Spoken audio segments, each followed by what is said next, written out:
how do you choose good snacks for a pregnant and postpartum woman? Choosing snacks for pregnancy and postpartum, it's really important to get the macros that mom needs, but also you have to have things that are flavorful and exciting because, the cravings for things are important. Proteins and fibers, caution on sugar, so keeping sugar low, and then having really flavorful, exciting options. And I think that's kind of why IQBAR meets that need, because we have this range of exciting flavors, and we meet those kind of important macro needs with low sugar Hmm. and the brain health, which is our biggest ingredients in the brain health area.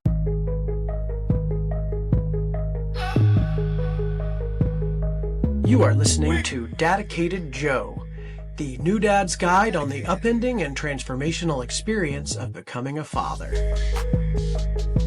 We are dedicated. We talk a lot about nutrient-dense food on this show. It's why my wife and I started Serenity Kids Baby Food. But, when my wife was pregnant, we needed lots and lots of snacks, especially to prevent morning sickness. And now our daughter just is a snacking machine. And finding really good packaged nutrient-dense snacks that taste good is tough. So that's why we love IQBARs. So my guest today is Matt, the director of R&D at IQBAR. It's one of our family's most favorite snacks, and our daughter just absolutely loves them. And he is also a brand new dad with an 11-month-old. So IQBAR creates clean, brain-fueling bars, coffee, and electrolytes with ingredients like lion's mane and super absorbable magnesium that really help focus and mood. They are really raising the bar on snacks here. So we also talk about how food impacts our energy as parents, how new dads can support their partners, and why community matters so much in early fatherhood. This is going to be a great episode, bar none. Well, Matt, great to have you on the show. Thanks for coming on. Yeah, thanks so much. I'm excited.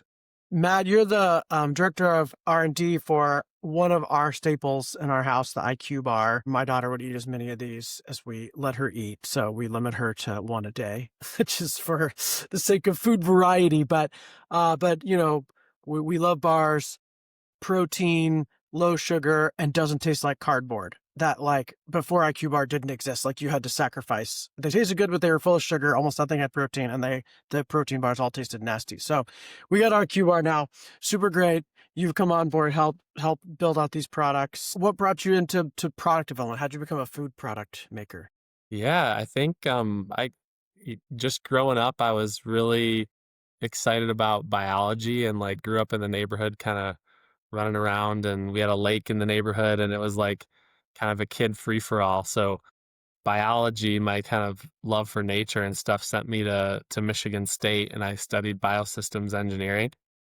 And at the time, we were pretty well tied with Kellogg's, and so actually we had a food designer come in and talk to us about Pop-Tarts, and that was really interesting. And at the time, I was looking for an internship, and I kind of I was like, all right, this is a pretty cool opportunity. It's close to home, and so I signed up for an internship with Kellogg's, and that's really how I started. And some of my first projects were like sugar reduction in cereal. So I wasn't really into health foods at the time, but I really started the journey kind of working from the baseline with some Kellogg cereals.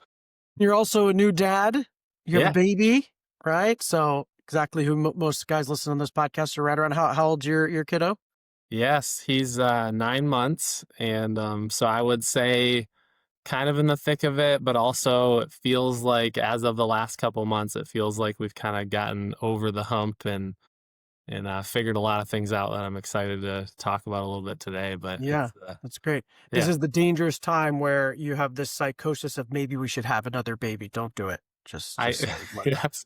It's becoming a little normal, but there's more challenges to come. And like, wait till this one's out of diapers. I'm just saying that's my advice to everybody. I feel like this is the time where everybody's asking if you're going to have another one. And so you have to think about your response, and that kind of can lead to, yes, we are, or we don't know yet. Yeah, possible or sure eventually, but you have to get this one out of diapers first. That's what I always said. So, Exactly. so yeah, what made you want to be a dad?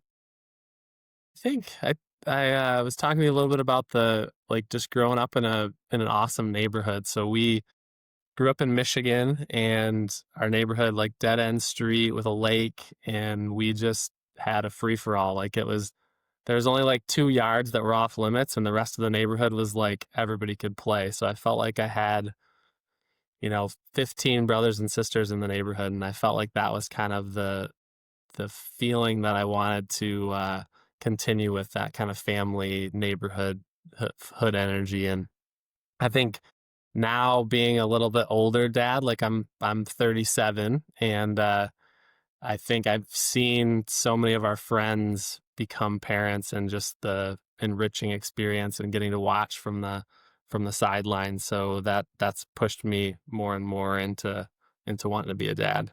Yeah, that's awesome. That's cool. And obviously you're on a health food journey. You've joined a pretty fast growing health food company and been developing health food products. What tell us a little about your health journey, your health food. What made that important for you?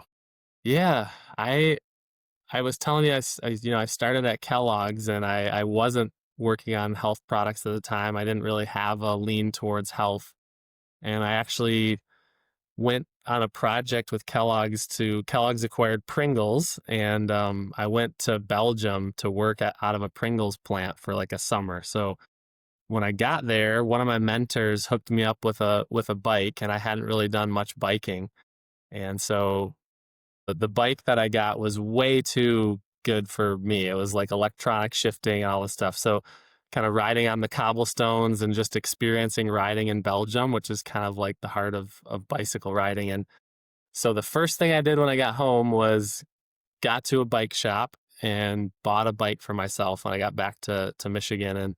And through that process, I met actually two guys in the bike shop, both named Dave, and they were both vegans, and like kind of I would call them like the pinnacle athletes of the town, like uh, just kind of I wanted to strive to be kind of more like them. And so we started riding bikes together. I just started talking more and more about food, and I learned so much from them, and was just so impressed by my vegan friends. And that kind of just, for me, it kind of kicked off the being a little more conscious about healthy food. And uh, I kind of carried that journey through. And at Kellogg's at the time, I was starting to kind of question, like, what am I doing here, working on products that I'm not as passionate about. And right around that time, there was an opportunity that came up, and with Kashi. So they had bought the Kashi brand, kind of one of the original health food brands. And they basically asked for volunteers. They said, we kind of messed up with Kashi. We took them out of Solana Beach, California, or La Jolla, California at the time, and tried to integrate into Battle Creek, Michigan, and it didn't work very well. So they said, we want to reopen that office, and we want people. The guy said, we want people that want to sip the Kool-Aid, and I was like the first one that raised my hand. I'm like, I'm ready to sip the Kool-Aid. Pour me a glass. I'm ready. Yeah. And so, did you make bars? They have bars, right? Yeah, I was excited to work for Kashi because they were, at that time, they were like in a bunch of different categories. So I was working on granola, was one that I was working on, crackers. They were in a bunch of different places. We even had like frozen pizzas for a moment in time there. So one of the perks was like I got to learn all these new food forms, and they were expanding really quickly into bars. Like their bar business was taken over. I don't know if you remember that time, but it was like Kashi bars were everywhere. So it was a kind of a periphery thing that I helped on and worked on, and then slowly got more and more kind of involved with. And then Kellogg's acquired a couple other brands, Pure Organics, and then RXBAR. So really, I got to start taking my bar knowledge and kind of growing it in with other brands. And so, the why switch to IQ? So that it was kind of serendipitous. So it was a couple months ago. Like I had moved to after moving out to work on Kashi, I'd moved to Chicago to lead the R&D team. That was my first time as a manager working in Chicago. That RXBAR R&D team, they had just gone through a big layoff after like a couple years after integration. So it was kind of like coming into a place that we needed to turn the culture around. And so that was a really cool opportunity. I spent maybe a big majority of my time at RXBAR trying to figure out how to improve texture. That's kind of like the one thing I think holding RX is like clean label, but the texture is kind of holds the brand back a little bit. So I was maybe 4 months ago now, I was walking through the store, picked up an IQBAR and tried it, and I was like, wow, this is clean label and they've nailed texture. This is really interesting. Dimension RXBAR is like 11 grams of sugar. I mean, it's Yeah. sweet. It's not added sugar, but it's like very sweet. I mean, I'll let my daughter eat them. Like they're Yeah, too. yeah, a lot of date, and I think I feel like there's a place for that, but I was really excited about this lower sugar option that had nailed some of the things that I'd been working on. So I like bought a bunch of IQ bars. I like looked up all their data on their growth and what's going on, and kind of shared it with my team. And then it was that Friday that I got a text message like from a friend, and he said, "Hey, I got a friend that's a recruiter. Are you interested in like learning about IQ bar?" It's I was like your like, phone was listening to you or whatever. It's like yeah, oh, serendipitous moments. That's crazy. You just heard about them, fell in love, and then that's like the universe heard you. yeah. And I've been really like excited about jumping to a brand that was like a startup for a long time, but it just was never really the right fit. Like I'd vetted a lot, and this was the one that was like, this is like for sure the way I need to go. So yeah. Tell us about the product. Tell us what's special about these bars. Yeah, I think for me it's like the texture and flavor are on point across the whole portfolio. And so that was really exciting. And then Hashtag not cardboard. Yes. yes, yes, exactly. Yes.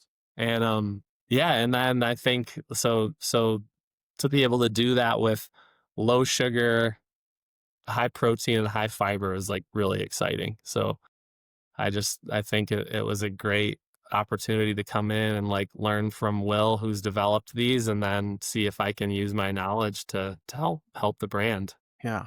But there's more. There's like vitamins and like mushrooms and what are those for? Yeah, so lion's mane is our adaptogen in there. So really this is kind of like the brain health play across the portfolio. So that's really what we're excited about. And we'll talk about our mixes here when we talk hydration in a bit. But yeah, so lion's mane is kind of the ingredient that we're front and center on the bars. Yeah. And then it looks like magnesium, vitamin E. Like, what was the intention around choosing to put all that in there? I mean, you could have got Yeah, away, like you said, some fiber and protein and the taste, but then I can't imagine those really add too much taste or texture. So why fortify it?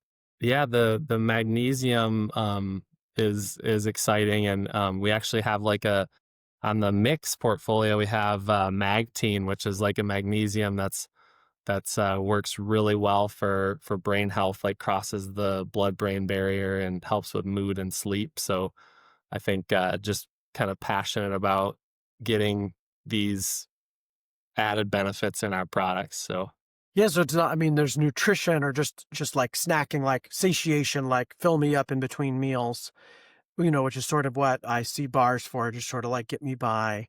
But you guys are kind of going to the next level. Like it's not just like, oh, it's got some protein, it's not going to spike my blood sugar, it's got some fiber, but like this is like a vitamin or like a health, like a supplement. yeah, yeah, I think the benefits there, like I was kind of I'm a big consumer of bars, and like for me it's always like flavor and texture have been the most important thing, but then to be able to have one without sugar. So for me, it like immediately jumped into my like daily set of products. And so I bike and run a lot. So it's like I consume a lot of calories, and I like to be able to like supplement some of the other bars with like a lower sugar product. So yeah. Well, and kids will eat anything you call a bar. My daughter, just like if it's a bar, she will eat it. And we'll eat as many of them as I let her eat. So the kids bars, the toddler bars, they're just all crap. I mean, not only do they not have vitamins, they're not really a supplement, but they're like we said, mostly high in sugar and carbs, almost no protein, and are just not good. So it's just been really nice to have a bar to give her. It's too big for her as a toddler, so we would cut it in half, which is Yeah. anything you cut in half for a toddler. It's like, "I want the whole thing." So you guys need a smaller one. I keep advocating, Well, I like for a half size bar for toddlers. Serenity Kids, we've talked about making one, and it's just the like how hard it is to make a bar. We tried to get the texture right with the protein and the I don't know how you guys do it. We haven't figured it out yet, so we haven't made a bar because we couldn't get it to be the taste and the protein and the sugar standard we wanted. But like yours are great for our daughter. She thinks of them as a treat. we'll have She to add you guys to our list of like testing our innovation Yeah, products, you know. you got some new flavors coming out? We're working on some exciting stuff, so I'll when we're ready to share, I'll Yeah. make sure we My favorite I really like the chocolate mint one. Anything yeah. chocolate mint chip is great. My daughter loves the chocolate. She'll eat the almond chip one fine. We were never that into the fruit ones. Those are sort of weird for us, but we have those at our office and they go like crazy. Like our staff eat the fruit ones a lot. So clearly there's Yeah. some people like those. How Yeah. old are your kids? Our daughter is about to turn 7. 7, Yeah. okay. So 6, Awesome. almost 7. Yep. I noticed with Teddy, he's only 9 months old, but he like, if he sees something that you're really into, he's, like, all about it. So what you're saying about bars, like, if I'm eating a bar, you can tell he just all his attention kind of, like, diverts to me. We're kinda trying to we're trying to hold out on, like, sweet snacks for a little while, so I think that's, uh Good call. it was pretty cool when you asked me to come on here. Like, we have Serenity Kids at home, and we have found a really awesome place for that, and like in our set of foods. So awesome work to kind of develop a meat and veggie product that could replace what I think a lot of people turn to like sweet products for. You know. Yeah, you don't want to give sweet foods too early. So the IQ bars you think are taste a little too sweet for a baby his age because it's just more like that sweet palate profile. We haven't done any bars with him really yet. So we'll have to see. I think IQBAR would be a good option Yeah. to I try. mean, hold off because like I said, once they start, it's like a constant. I want a bar all the time. Yeah. At 9 months to all the way up until almost 2 years, Yeah. you're fairly like, I'll eat anything you give me. I'm just a teenage boy eating machine. Stop. They just eat and eat. So like all the different foods, and then they start to refine their palate. They start to get more picky, and they start to want packaged foods and no brands and no. They can speak. The ones they can talk, and they can be like, I want the chocolate IQ bar. IQB. Used to call it IQB. IQB. Love it. That was her code for IQ bar. So yeah, I would agree with that. Like packaged foods. So our Serenity Kids are designed to be like the best of the best packaged foods for babies with the kind of savory taste profiles and real food nutrition. But even those, don't give them all to your kid. Like fresh foods you're eating Yeah. are always better than packaged foods anyway. Yeah. My wife created a list of 100 foods, which has been really fun to like just work through that list. And I was gonna ask you that because he is just like devours anything right now. Like there's no reaction really to like different foods. And I wondered if there was a time when they start to so you said at 2. Yeah, so 6 months to 18 months old, they call it the flavor window, and that means they're developing their palate preferences. So they will eat just and try just about anything. They also need a lot of calories, like compared to their body weight, because they're doubling in size essentially. So they'll eat a lot and they'll eat just about anything. And so the more savory foods you give them, the better, because it taints their palate towards savory. That's one of the problem with the fruit pouches is they get kind of addicted to that sugar profile really early and wanna continue that. So wide diversity. The 100 ingredients game is really fun to like try to introduce all those different textures. Serenity Kids pouches have 65 different ingredients. So just with our products alone, you can get a huge range. You can check a lot off that list. We have the most variety of any brand by a long shot. Like most brands have like at less than 20 different ingredients that they use. So they just rearrange mango, apple, and pear, sweet potatoes sometimes. I think that's the food diversity thing so important. I feel like coming from like a big CPG and like seeing all the different iterations of like a single food ingredient and like how that comes to life in some of the bigger CPG. So it's exciting to be able to have like real foods and a diversity of them. So yeah, so I see the supplementation of the bar kind of leads me into, I was sort of like, would a bar company make electrolyte mixes? And it sounds like the founders, it's because the bar is still just like a delivery mechanism for supplementation and healthy living. And so it was sort of a natural progression to say, hey, where else can we add nutrition? And that was the goal was, you're doing coffee and electrolytes. And electrolytes are huge for pregnancy and breastfeeding. And then eventually kids, like our daughter, is out in the sun all day. So she's drinking electrolytes. So tell us about these electrolyte mixes. Yeah, so I think this one is kind of exciting because it's like baseline delivery of electrolytes, which have all these benefits. And then I think Will, the founder, kind of like asking where else are people missing, like lacking, or what problems do they need to solve? And so I think there's like to me, it's like the hydration is the big one, and then what else are we dealing with in society right now is like mood and like energy and things like that. And I think like the the IQ mix, the magtine ingredient that I was telling you about is magnesium L-threonate, and that's a magnesium that is proven to help mood. So it's kind of exciting to be able to take like, the baseline, what do we need for hydration and electrolytes, and then boost that with like ability for mood. And so I've actually done quite a bit of, I'm only 3 months in, so did a lot of research on this compound, and it's pretty amazing. Like for older people, it can actually like reduce your brain age. So there's studies that have shown that it's helpful in that regard. And then for adults of like middle age, uh, they've actually proven that it can help focus in ADHD patients. So there's a study on that too. So it's like it's a pretty amazing molecule just in terms of overall brain health and sleep and that sort of thing. And so I see the IQ name now is like brain, like Yeah. makes you smarter, makes you, yeah, more present. Why are electrolytes important? What do the electrolytes do? Yeah. I mean, going to like just basic kind of living, and I think hydration is so important. You think about like as you sweat, you're actually losing um, these hydration components, and I think that's to replace those is really important. And then going into pregnancy and breastfeeding, and how much more important water and hydration are to moms in those situations, I think is really exciting. So you can take like the athletic standpoint, or just like supporting mom in some of those really important processes. Because a big, essentially, like our cells are made, our bodies are mostly water, right? Like the planet, like our bodies are like 80% water or something. But it's not like just like regular water. It's like salt water and like our tears are taste salty. It's sort of like we can drink water, but it's not quite the right mix. It also needs this like salt and minerals.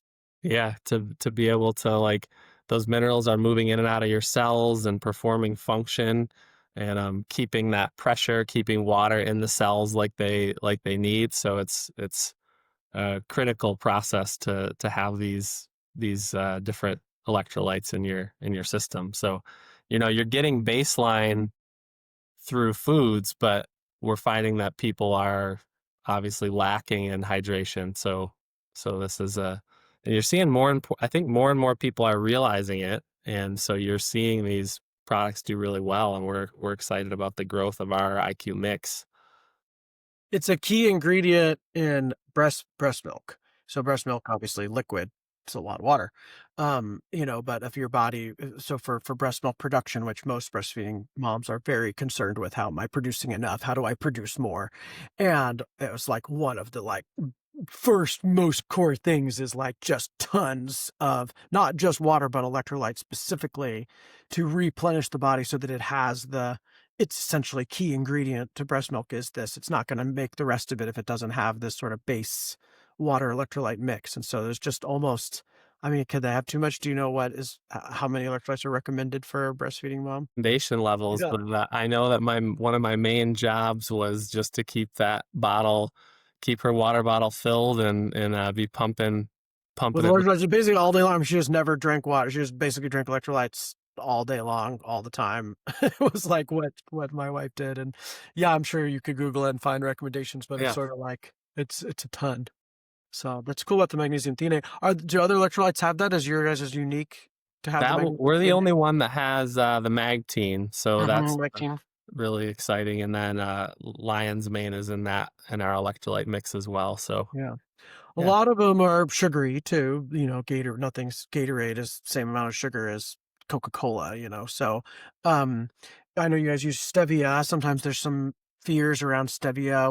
yeah. What's your position on stevia and the kind of hype around that?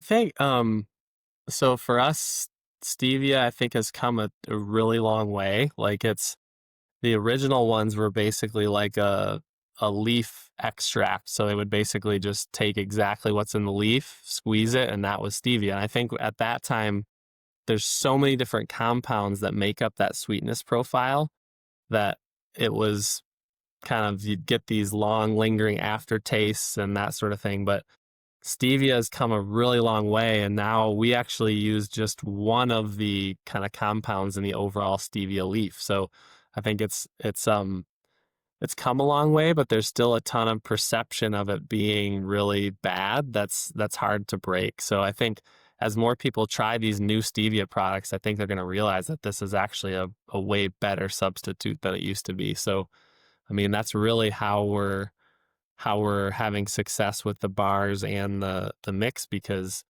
it's so improved from how it used to be. Well, it's interesting that you guys aren't just a food company, you're kind of a supplement company.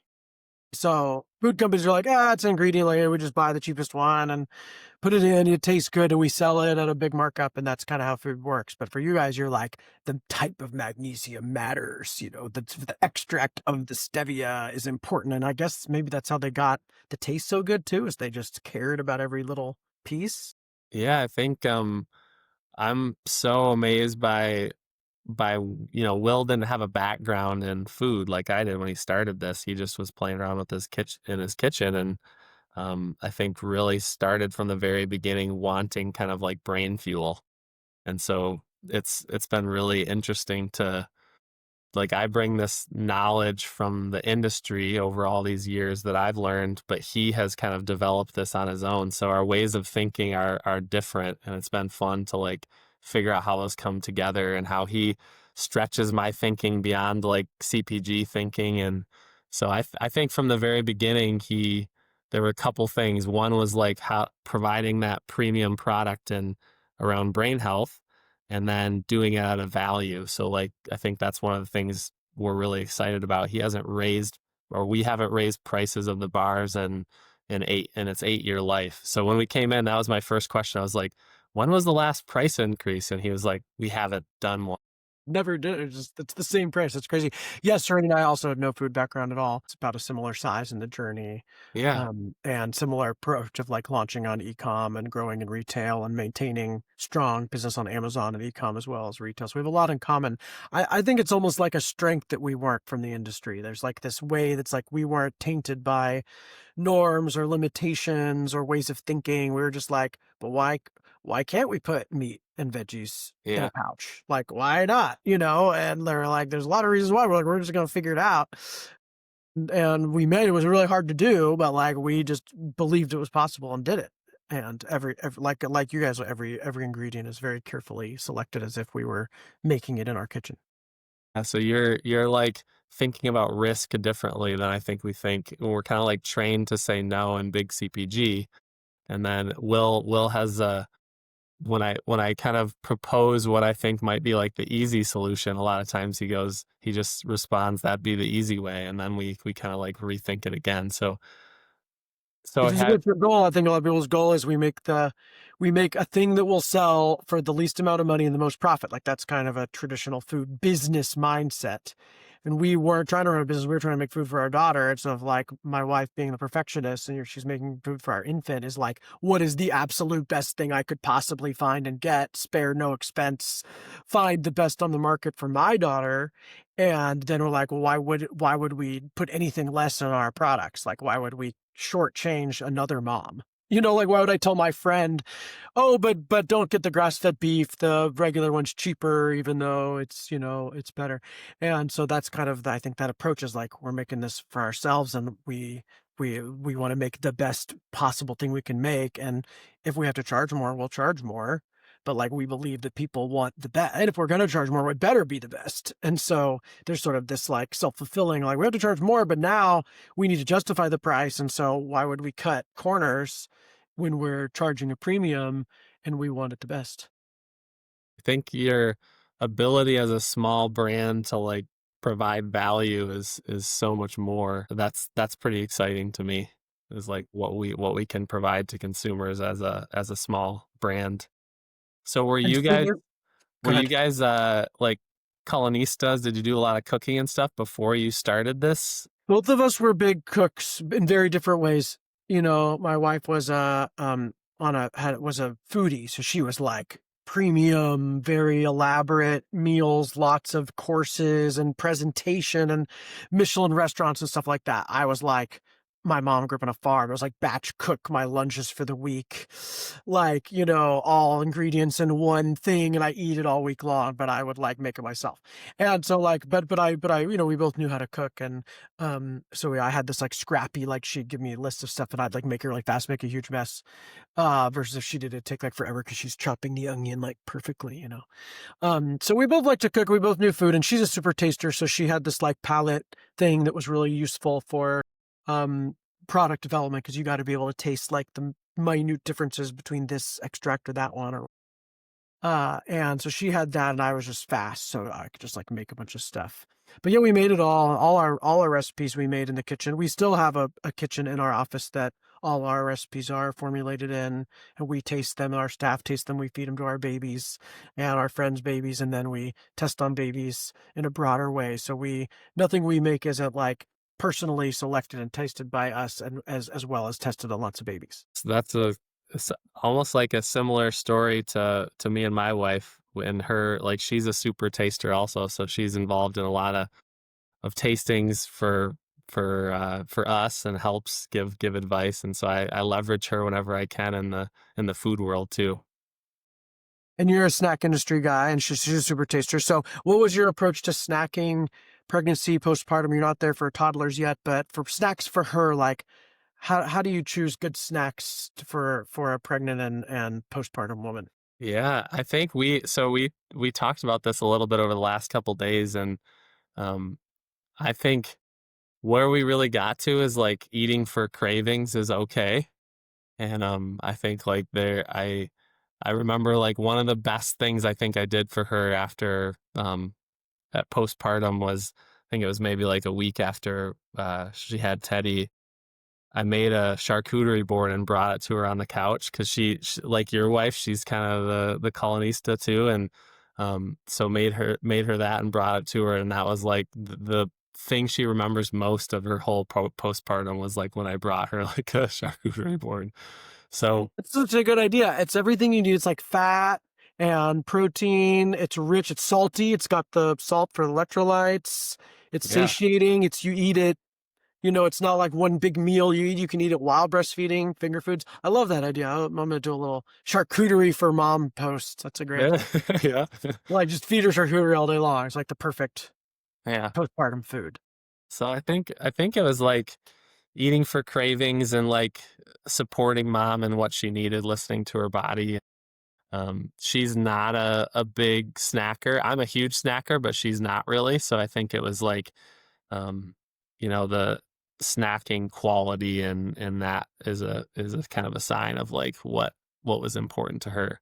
She wasn't going to snack just for the sake of it.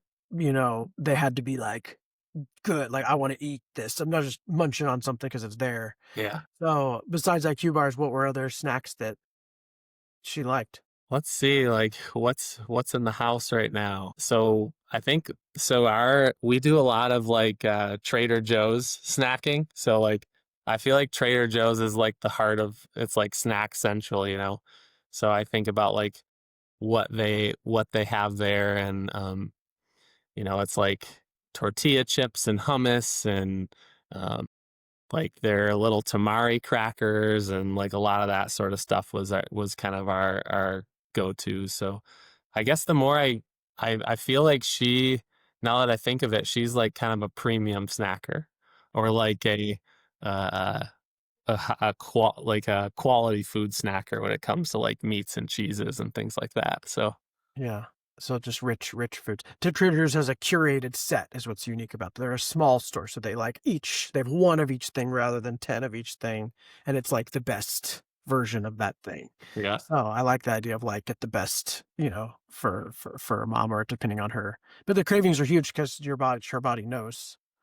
I remember walking in, my wife ate pizza like once a year. She was basically pretty sensitive to dairy and gluten. And so even with gluten-free pizza, the dairy was like tomatoes, like pizza was basically like the food was terrible for her stomach. I remember walking in when she was pregnant to her, like my memory was she had the entire pizza and was like eating it like that. She says it was just like on the table and she was like about to cut a piece. But I have this distinct memory. She's like eating an entire pizza, basically. I was like, what is going on? And that was her pregnancy food. She suddenly, her dairy and tomato allergies all went away and baby wanted pizza. And of course, daughter loves pizza. Yeah, who doesn't love pizza? Now she's basically doing pizza ever since. Oh, pretty she crazy. got her first exposure in the womb. I love that. Yeah, yeah. So it's interesting combination of products you guys have. I mean, obviously bars are huge for snacking and there's good protein, electrolytes we talked about. You also have parents' other most essential drink for a new parent, which is coffee. Yeah. So how did those come about? Like you have these little, it's instant coffee packets. Yeah, I think Will just felt like that was another kind of another missing need is like opportunity for coffee in a convenient way. So like I'm my family, like Tessa and I are really big coffee connoisseurs and like we make espresso every morning. And I think as being a parent, I realize it kind of like takes two to make the coffee. Like that was one of the things we've had to work out in the last month is like, you know, whoever's feeding Teddy, the other person really needs to work on like adult breakfast and coffee because we both like coffee. So it was like there's often I had this expectation that I was gonna um, you know, like get ready for work and go to work and that would be her responsibility or something before she's just started working. So it's changed a lot in the last few weeks. But um, you know, to be able to have someone make coffee if you don't have that ability to have both parents doing it, it's like way easier to kind of get your hot water and add IQ Joe or instant coffee. So I think Will just saw that as another need space that we could meet. And he sees a lot of growth potential in coffee too. There's a lot. So you can warm up the bottle in warm water and then just mix the coffee mix in and drink I it used to that way. reuse the water. I love that. Like if you're really desperate, that's how easy your coffee is.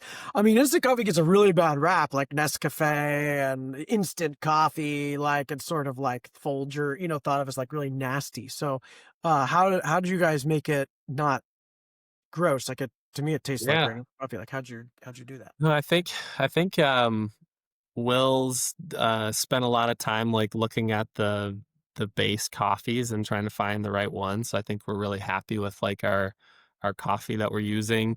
And then so we have black and then we have the other flavored coffees. And so I think one of the things we're talking about right now is kind of like the level of sweetness that we want in our black coffee because it's like we're connoisseurs of black coffee and right now we kind of have like a similar sweetness profile across. So that's one of the things we're trying to figure out is like what does the mainstream want when it comes to like sweetness level in coffee because I'm a black connoisseur and my wife likes a teaspoon of sugar. So somewhere in that range we probably will meet the average. And so there's different flavors of it, Yeah. or there's one, yeah. So you have some that are a little bit sweet and some that aren't. Some that are like more They're black or they're dark, all like lightly sweetened, but there's like the mocha is a one right? of our More big ones. So chocolatey. like, obviously you Yeah, got like some sweetness that's paired with the chocolate. Otherwise, you get too much bitterness. So it's kind big of mocha like fan. you want to pair the sweetness with whatever it is, like the vanilla latte and that sort of thing. But like your other products, it's not just coffee. Yeah. It's got a bunch of other stuff in it. What else is in this? Yeah, so we got the lion's mane adaptogen across the whole portfolio. So that's Lion's mane and then the magnesium threonate. Seems like your products are just like magnesium and lion's mane delivery mechanisms. there we go. It's like the IQ, that's the brain thing. It's like, okay, we get it in a bar, we got it in the water, we got it in the coffee. Yeah. So So are you guys looking at other things to put that stuff? Is that going to stay constant in new products you guys come out with? yeah, I think I feel like that'll be like held across the portfolio. So we're not looking to change that in our potential new platforms. We're kind of like holding that sacred, I guess. Yeah. Uh, And then also the lower acidity acid coffee can be very acidic and be kind of disruptive to the gut. And so it sounds like you're also, how are you getting it's just the bean you're choosing or the roast, or how is it lower acid? yeah, I'll have to ask Will. I don't know the answer to that question. Secret. I know Yeah, I that. know like cold brew is more or less acidic than drip coffee. So I wonder if even just the instant format somehow lends itself better to lower acid because it's a little more like cold brew, like you're mixing the coffee with the water instead I'll of. You're asking a lot of good foodie questions. I like this. I can tell you've you've spent some time in the food industry. Yes, that's for sure. Yeah, we're going on almost 9 years now since we started Serenity Kids. Yeah, we launched the same day our daughter was born 7 years ago. But it took 2 years to get the products out, so we really began at 2016. So So it worked a lot were you developing them before she was born? before we were pregnant.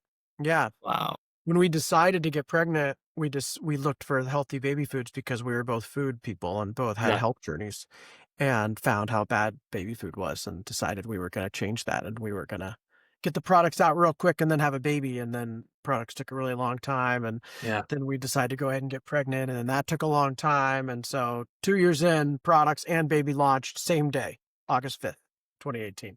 Okay, so were you intentionally going to launch on the day? No, that'd be a terrible idea. No, it was awful. No, it was not planned at all. Baby was 2 weeks early, and the products were like a year late. I mean, the goal was products out, finished, then have the baby. And like, they just kept getting delayed and delayed. And so the the launch date kept getting closer. And then we're like, okay, well, baby's coming at this time, so let's launch, a couple weeks before that. And then baby was early. So it was like always meant to be that day. But led for a super intense postpartum with running the launch and the company as well as having a baby. I was thinking about that today too. Is like I I was kind of planning my paternity leave because at Kellogg's at RXBAR I had 2.5 months of paternity leave, and I kind of like it was the winter when we had him, so I was pushing that out to like when he was a little older, summer. We called it like hot dad summer. Nice. but, Yes. but I feel like 2 weeks because I just took 2 weeks of PTO after baby came, and I just think if I could change something, I probably would have taken my time right away and just r- realizing how much it was gonna take to get off the ground in that first few months. And so At I least 6 weeks. I mean, that first 6 weeks is just, I don't yeah, even remember anything from it. yeah. Like, it's just like a shit show. After 2 weeks I went back to work, and I just remember coming home, and it was like walking into like Tessa was crying, and it was just like a crazy to walk in to see what kind of aftermath me being gone for the day was. And so we adapted quickly, but I do think that's something that if dads have the opportunity to do it right away, it's awesome. Maybe forget your hot dad summer and support mom as your primary. What are some other challenges you had in postpartum?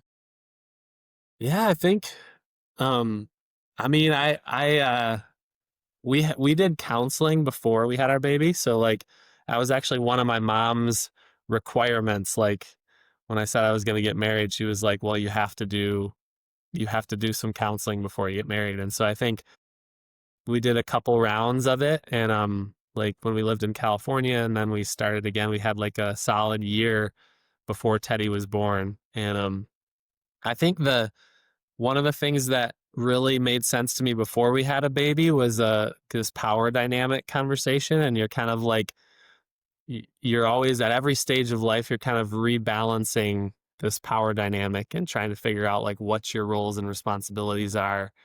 And I think the reevaluation of that a few times since Teddy's been born. And I feel like we could have done that. And I think it was actually as of like this month where Tessa really printed out like the full schedule for the week. And now on Sundays, we sit down and we say, okay, we're both working now. How do we tackle each of these things? Like, is as detailed as like feeding, taking them to daycare, all those things laid out. And we just talked through it at the beginning of the week. And I feel like it took some pain to like get to that point. But I feel like we're finally, again, we've reached that balance of the power dynamic where we're both contributing in a better way, and I'm supporting her more as she goes back to work on this journey. So I think just like managing that dynamic, You say and power, like who makes decisions or who I does the work? I think it's like yeah, to me it was kind of if one person's working, and I've heard some of the other dads talk about this on the podcast, like if one person's working and the other's not, I feel like there can be this failed balance because I think the person working feels like that's their role and maybe most or their only role, and then the parenting part is actually even more than a full-time job. And so I think like you're kind of I felt like I sometimes was like playing the card like I'm working and when I come home I want to check out or whatever else, and you just can't do that as a dad. And I think you got to figure out the balance a lot better. She can't. She's working also. She's working in the home, Yeah. working with the baby, and then you come home and finally this is her opportunity for a break. And if you're like, I need a break too, it's like, well, when does she get a break? And so this is how women end up doing the lion's share of the housework and the child raising, whether you're working outside the home or not. It's way more than a full-time job for, I mean, it's something like 90 hours a week to raise a baby. So it's like not quite two full-time jobs, but pretty dang close. And that's if you do the bare minimum. If you want to do anything extra, like making your own healthy foods or having your own, time for yourself and stuff like that, it's like really, really tough.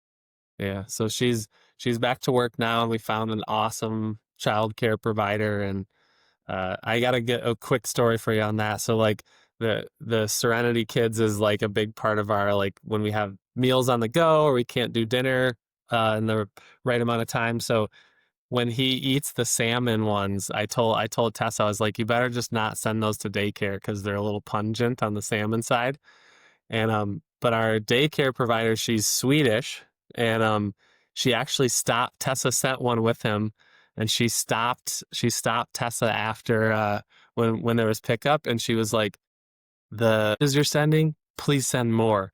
Because she was like, "This reminds me so much of Sweden," and she was so excited to have like the pungency of the salmon in her house.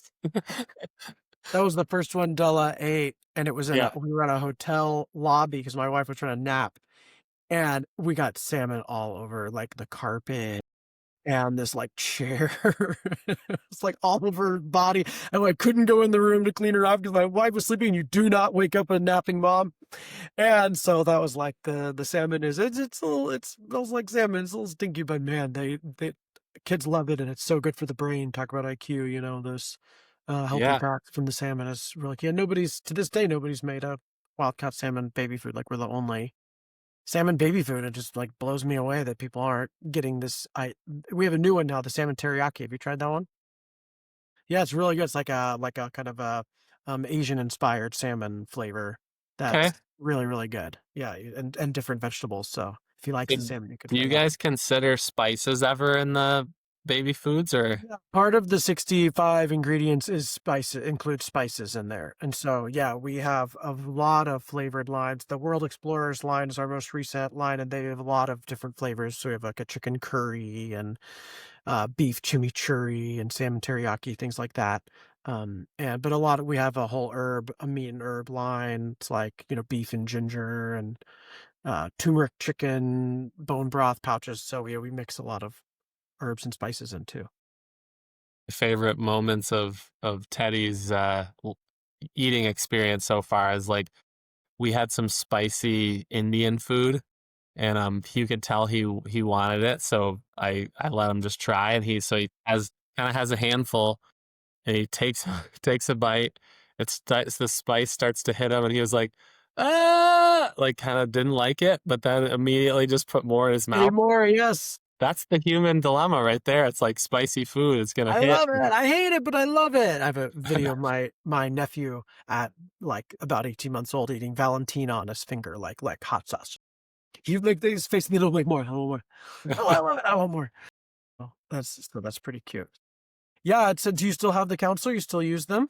We not right now, but she's like on call when if we need to go back. So I think we've with the tools that we've gotten from her, I think it's been able to get us through. And I think like the communication tools that we developed the year before, I think have worked really well. Now there's still those really hard days, couple days, whatever it is, but we always seem to come out of it. And I think like Tessa bringing up this calendar and being able to sit down and really work through what the week looks like um, was really smart. And I feel like I'm doing more now, and I'm also happier. Like I feel like there was a window of time where like I would be trying to put Teddy to bed, and I just didn't know how because I hadn't done it enough, and so I would get frustrated like he won't go to bed with me, and I didn't understand. But now like as I do it more, you get more comfortable, and you're just like I feel like that's really intelligent of her to figure out that that's kind of like what we're lacking to give me the structure to how to help, you know. The counseling before baby comes is huge. Postpartum planning and starting to look at the relationship is great. So that's great advice. We had a coach and still use our coach. And we also run the business together. So it's sort of like running the business and the family and the relationship and the baby. Well, outside help's huge. I feel like sort of a must for everybody. The fair play household management model has been our secret weapon for what you're describing there around how divide divide the household labor evenly. There's 100 cards. Every household job is put onto a card in a deck, and then you look at each card and deal the deck basically so that you can kind of share it evenly. And each one has a minimum standard of care, so you know like exactly what it means to hold this card, and you both are clear about that. And that's really the only consistent way I've seen it there be anywhere close to a moderate of equality in the household, because women are just taught I have to do it all, and this is all my responsibility, and men are taught, like, I should have it I'm working outside the home, I should just have it done for me, and so it's like but it's 90 hours plus of work, so it's like it can't just be done for us, and so, like, without resentment at least, and exhaustion and burnout, and nobody wants a resentful, burned out wife, like, that's not what we want, and most men wanna help, we just, like you said, don't know how, or it's hard for the women to let us do it or teach us how to do it. To make the calendar is a lot of work, so it's easier for her to just do it rather than try to engage you. So fair play is the solution. I have a whole episode on how we did it. It takes it's a commitment to implement the system. It's a good probably 6 hour exercise. We did 3 2 hour meetings, with childcare to like get the system in place. But then it's like it creates time. Like there's time created because the UN duplication. It eliminates duplication, it adds efficiency, which creates time. So there's more time for you. So I'm assuming you split the deck how you're doing it today, and you see like the stacks kind of, and then you kind of Yeah, you start by eliminating cards. So they say to only try to have 80. So you try to pull stuff out that's like, we're just going to not do this. So there's a lot of optional stuff in there. Um, and so you try to limit it down to 80. And then, yeah, you can start by like who currently has it. You'll see her enormous pile. And it's like, look at this pile. So you can get just a visual sense of like how much she carries. And then I had my pile, and it was amazing how many things we thought we both had it. I was like, this is my job. She's like, well, no, but I still have to do this, this, and this. I'm like, no, you don't. I'm doing that. And she was like, oh, okay. So much of it is like her letting go because she knows that I have it, and we say, I know I'm going to do it to your standard, and I know what the standard is. We write that down. There's a spreadsheet in the show notes of that episode as well. That's like all the cards in a spreadsheet, so you can like make notes. There's also a Trello board you can create. So much of it is her knowing that you have it and knowing that she can trust you to do it. Cool. I'm excited to send that to I have like a little dad support group text because I have two friends from high school and college that had babies around the same time. Like most of our friends have already had babies. And then these two were like within the same month. So we've been going through all this stuff together. And I feel like that's been super helpful too. Like, this is what I'm dealing with right now. What's going on with you guys? And we're all like, oh my gosh, it's the same for all of us. And then like you would also see the weeks as they're like a couple weeks apart when they were born, like Teddy was the oldest, and whatever he was dealing with a week later, the others would like it would happen like all around the same time. So it's so nice to be able to like talk through stuff with them, and but this will be a cool one to share.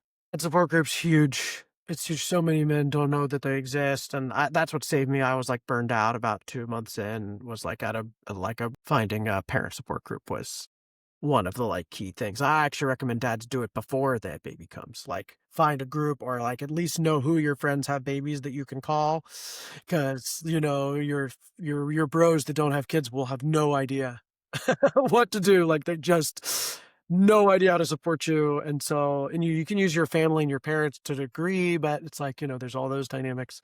So yeah, dad groups are huge. Kind of got the older, more experienced dad groups that are guys with kids that are like in the 5 to 10 range, and then the guys that are going through it right now with me, and it's like nice to be able to talk to both. So what about being a dad has changed you? I think a couple things like came to mind. One of them that I think is more like a result is just being, I feel like I was always so on the go before. Like I always had to have something going like every day. And I feel like this is the first time in my life where I really feel comfortable and happy to like not have things on the plan. And so I know that probably only lasts a little while till your kids get into all these activities and stuff, but like being home on a Friday and knowing that we're just gonna spend time with Teddy, put him to bed, and then we're just gonna be here. And I think that's been a really enriching experience in my life to kind of like have that change. And then just prioritizing the things that are important to me, like figuring out how to get the things done in different times. And like I'm a big biker and runner, and like now bike with the neighborhood crew at like 5:30 in the morning, and I just have to manage like when and where it happens, and balance that with what's going on. So and I Yeah, you can't just like, I remember I was just like, I'm going to hang out with my friend. And she's like, what? Like, well, who's taking care of Della? I'm like, well, I don't know, I guess you. She's like, well, you got to ask me for that. Do we have to, maybe I wanted to go do something, it's like, oh, wow, it was like a big change. I couldn't just like plan my life anymore. Like I had to check everything, and coordinate everything with her and with the baby and with the care, and learning to own that is like, that's my first thought is like, is Della handled? And is she willing to watch her so I could go out? And if so, when am I going to watch her so she can go out? Like that's like that was a big adjustment. weekly calendars helped a ton too, because I kind of put those things out there. I know when I'm going to be doing things for me. And then I feel like you also have more like freedom then too, because you're contributing on these certain times, and like you can flex more than like what you said was where I started, which was just like kind of assuming this was a time I could go do this for myself. So Yeah, we use a shared Google Calendar. And we have a Della version of the calendars. We have 3 calendars that we're all on, and so there's, Awesome. like and if we have whenever we have help, like a nanny or my mom, she's on that calendar too, so it's like she's we know what she's doing for Della. But yeah, so if I wanna book an evening thing, I have to book Serenity as childcare on the calendar, like, "You're in charge of childcare." And same with her, she books me, and then we don't accidentally double book, like, she's booked something, I book something, and nobody's on Della. So it's sort of whoever's trying to go out that night, it's on them to ensure that the other's available. And if they're both not available, we gotta get a babysitter. And that's like getting babysitters is like a huge unlock. A lot of parents. Have you guys had sitters? And you said you got Yeah, a child. Yeah. we got a few neighbors who, well, we've got friends our age that will have kids that are a little older, and they just absolutely love any chance we can drop them off. They'll Oh, take nice. them. So this That's great. community, like I'm in the suburbs of Chicago, and like we could not have found a better community where like everybody's willing to step in. But we've done a couple where it's like uh, high school kids in the neighborhood, but their parents are home, and so like Mm, it's low risk. They can call yep, mom if they need to or dad and have some help on a drop of a hat. So that's that's great. been It's good yeah. for the kid to learn to go to other people. It's good for you guys to have couple time. It's good for you guys to have alone time, like it's just yeah, the babysitter thing is huge. Like our daughter's had, dozens and dozens of babysitters, caregivers, rangersofcare.com. Like we're like, whatever, they got good reviews. It's so important that we have our self-care that we're happy to just like do whatever it takes. So the teenagers are awesome. They have a good time. It's nice that cross-age mentoring is nice. And we've never had any issues.